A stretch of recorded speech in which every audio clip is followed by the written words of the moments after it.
subir a la quinta planta.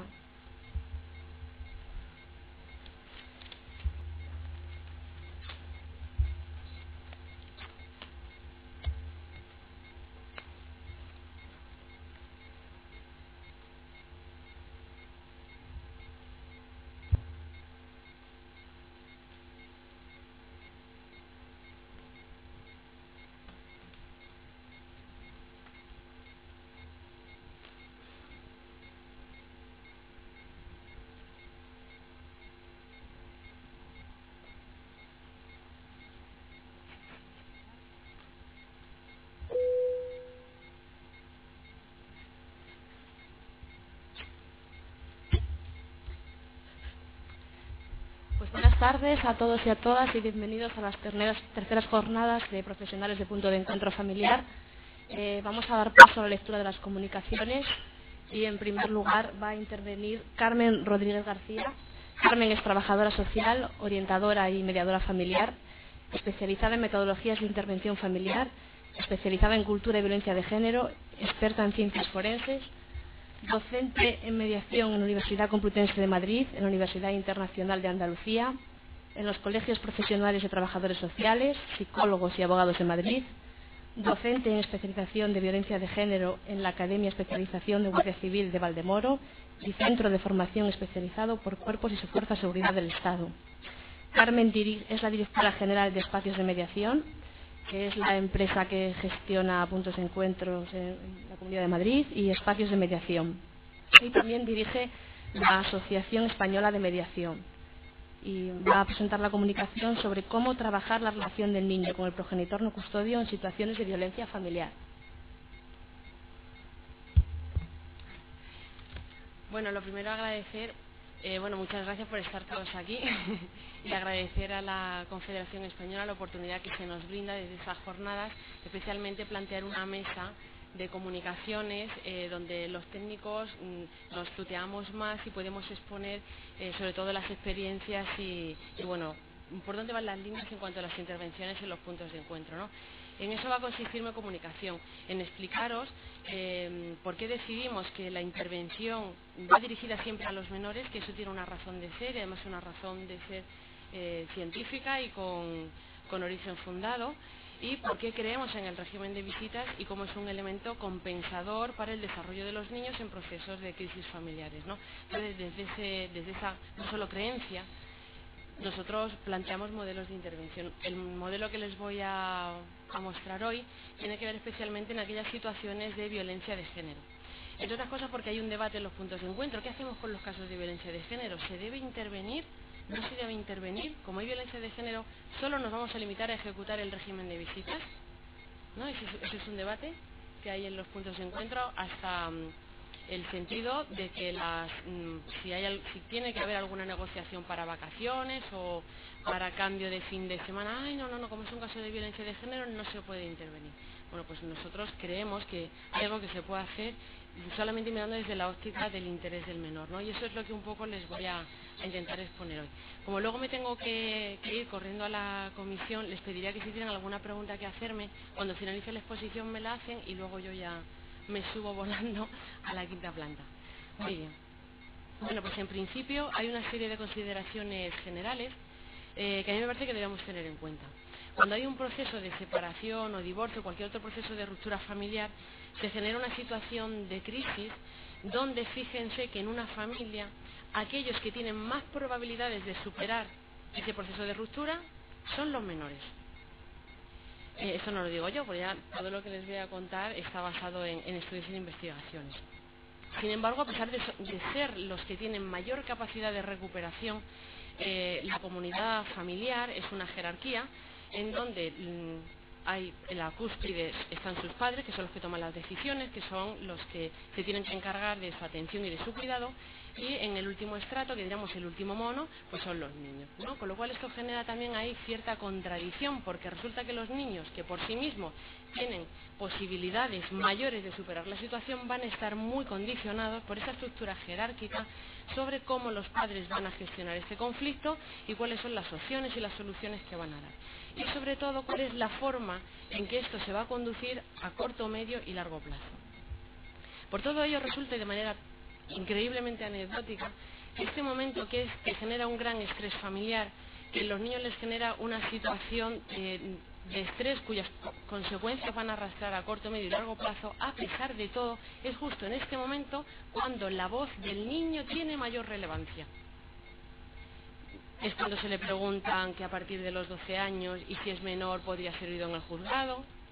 Yo en esto lo que les quiero comentar es una llamada de atención, porque la voz del niño, que es el ser más vulnerable en este episodio de crisis familiar, va a estar muy mediatizada por su propia vivencia sobre cómo está el conflicto, con lo cual es el momento más inoportuno para que pueda manifestarse. ¿Por qué es el momento más inoportuno? Porque no está preparado para ello, ¿no? Entonces ese es un punto de vista que a pesar de todo tiene una relevancia y una extraordinaria trascendencia, la voz del menor, precisamente en el momento en el que se encuentra más debilitado emocionalmente y afectivamente, ¿no? Entonces, bueno, eso quiero que se tenga en cuenta, especialmente también cuando ya aparece todo esto en el punto de encuentro, las llamadas de las indicaciones que se nos dan, ¿no?, por parte especialmente de uno o de otro progenitor, porque no haces caso a lo que dice el niño, pues fíjate lo que dice el niño, ¿no?, que sepamos realmente qué es lo que ocurre ahí, ¿no?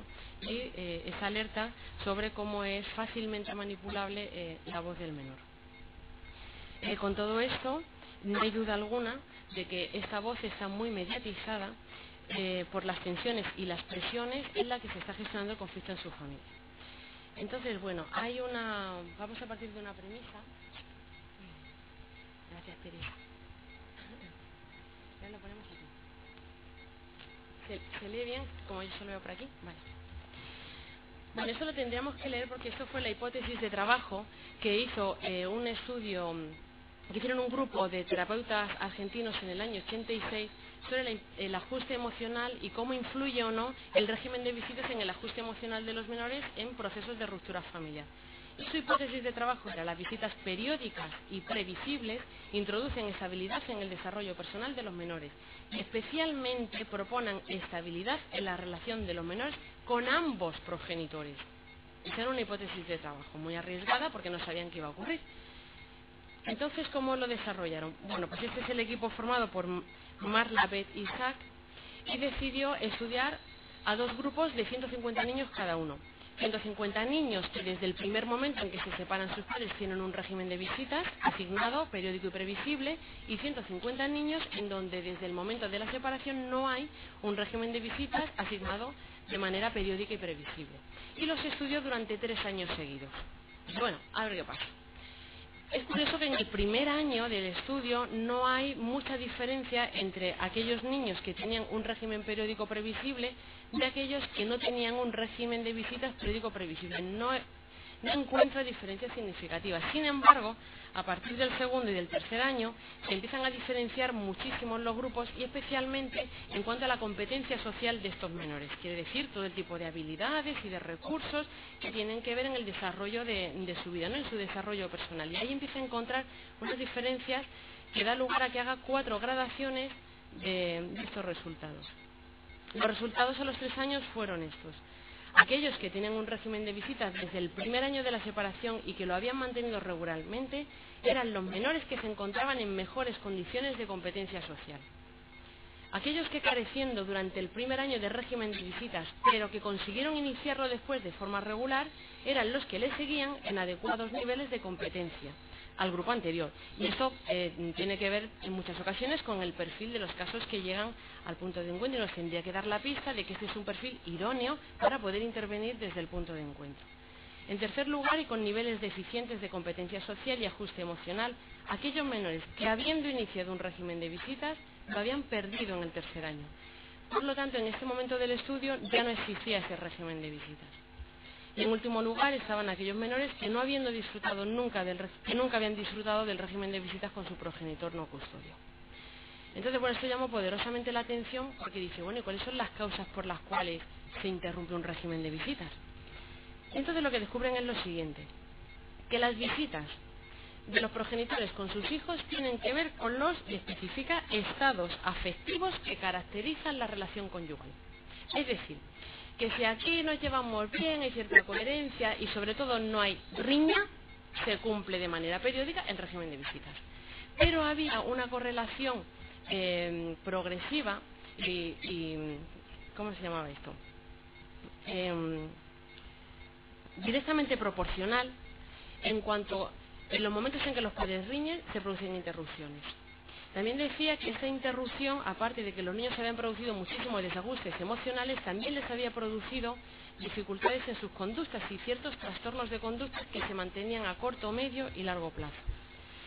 Por lo tanto, al final lo que acaban concluyendo este grupo de expertos es que el régimen de visitas es un elemento compensador para aquellos menores con padres de divorcio difícil y cuyos progenitores custodios están peor adaptados a la separación, ¿no? Con lo cual, esto es absolutamente, me parece muy importante seguir apostando, efectivamente, por normalizar en todo caso el régimen de visitas de los menores con sus progenitores no custodios. En estos años, a finales de los años 80, a principios de los años 90, se producen quizás, es el mayor momento de estudios de estos procesos de separación y divorcio. La Escuela Americana de Psiquiatría también elabora sus investigaciones y nos llega a confirmar que la ruptura en sí mismo, algo que ya se había estudiado anteriormente, la ruptura en sí mismo no daña emocionalmente al niño, ni le va a trastornar la ruptura en sí mismo, sino son las variables y toda una serie de factores de riesgo que tienen que ver con las actitudes parentales. Y incluso llega a identificar cuáles son esas actitudes. Y ya lo más. Primero va a indicar unos factores de riesgo, luego vamos a ver cuáles son esas actitudes negativas, y lo increíble que dice, y es donde da la alerta a la Asociación Americana de Psiquiatría, es que tengan ustedes en cuenta que si estos niños nacieron sanos, con estos factores de riesgo no controlados y con actitudes parentales negativas, se pueden producir psicopatologías. Entonces, devolvía la responsabilidad a los padres de que este tipo de trastornos dependen principalmente de ellos, ¿no? Entonces, los factores de riesgo serían ausencia física y emocional de la figura parental que no convive habitualmente con los hijos, conflictos antes y durante la separación, discrepancia en las pautas educativas, perder el contacto con familiares, amigos y profesores, relaciones padres e hijos de poca calidad, cambios en las condiciones económicas, presencia de psicopatología en una o en las dos figuras parentales, actitudes victimistas de los progenitores, dificultades de ajuste emocional en los niños y múltiples cambios familiares. Lo que significa esto: cuando se dan estas circunstancias, se van a dar situaciones de riesgo que van a afectar directamente al menor. Si a esto le sumamos actitudes parentales negativas, pues ya tendríamos el cóctel hecho. Estas actitudes son impedir el contacto del hijo con el progenitor no custodio, sobreproteger al niño, compartir con el niño los sentimientos que ha generado la separación, el odio, la rabia, la agresividad, colocar al niño en el papel del juez. ¿Con quién quieres irte este finde? ¿Con papá o con mamá? Compartir detalles de infidelidades, de vida íntima, hacer sentir al niño culpable por querer ver al otro progenitor, programar actividades que obliguen al niño a elegir entre estas o la estancia con el progenitor no custodio, poner a prueba la lealtad del niño y utilizar a los hijos para trasladar comunicaciones al otro progenitor. Un ejemplo, incluso se atreven a poner ejemplo de actitudes inadecuadas, cosas que a veces vemos y escuchamos de manera normalizada en el punto de encuentro. Tales como telefonear frecuentemente al niño cuando está con el progenitor no custodio. Por ejemplo, esto es una de las alertas que se nos da también aquí, diciendo que eso lo que va a impedir va a poner a prueba la independencia del niño, va a influir directamente en su desarrollo, y lo único que se va a fomentar, dado que el niño vive con el progenitor custodio, es una relación de dependencia que no es nada sana, y desde luego no le va a dar ninguna seguridad personal, ¿no? Por ejemplo.